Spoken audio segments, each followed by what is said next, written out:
What's up everyone? Welcome to another video with your host, your boy One Choice. Now, I really want to get into this topic because I have seen this topic so much recently, and to be truly honest, it's 2022. I really thought it would have died out by now. Main reason is because there's absolutely nothing backing this claim. It is the most ridiculous, unfounded claim since the theory of evolution.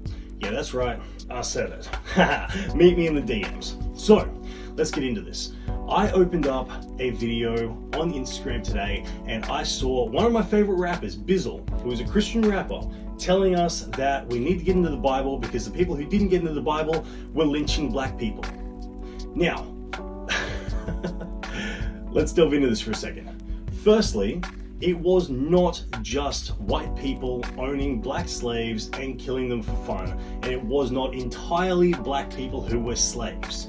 Okay? Honestly, Christian rappers, even just Christians in general, should be doing their own research. We are called to be people who actually talk truth, not people who just gullibly follow the trends in order to get more supporters and subscribers. Bizzle, if you've got a problem with that, DM me.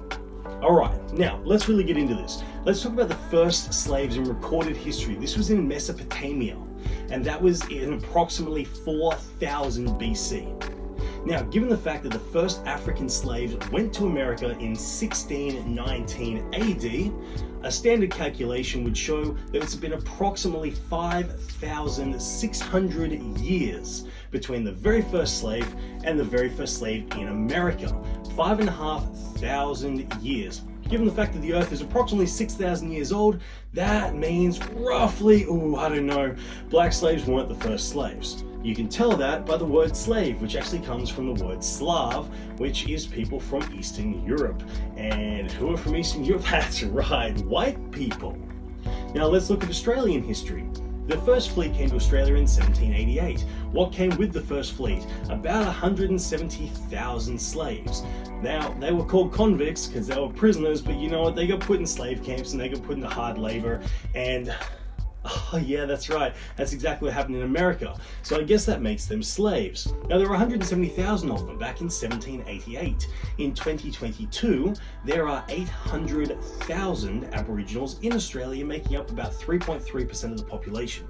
800,000 Aboriginals in 2022, 170 odd Australian or English, white slaves in 1788. That means for every 4 Aboriginals currently in Australia now, there was 1 white slave per every 4. And that's given the fact that it was a couple of hundred years ago. Now let's look at African history. There is approximately 700,000 slaves in Africa, primarily owned by Africans.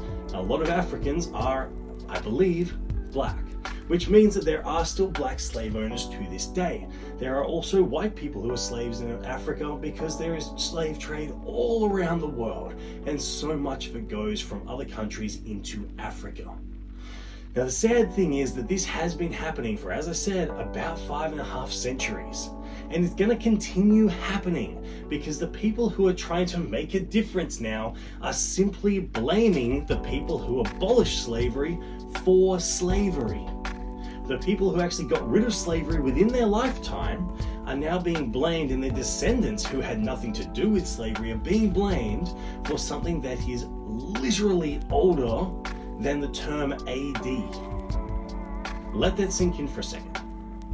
This will not change because people aren't trying to make it change. People are simply trying to play the victim because they know it will get them subscribers, and that is just so terribly sad. So here's my message to you. Stop being a gullible little weenie, do your own research, and stop acting like an idiot. One Choice out.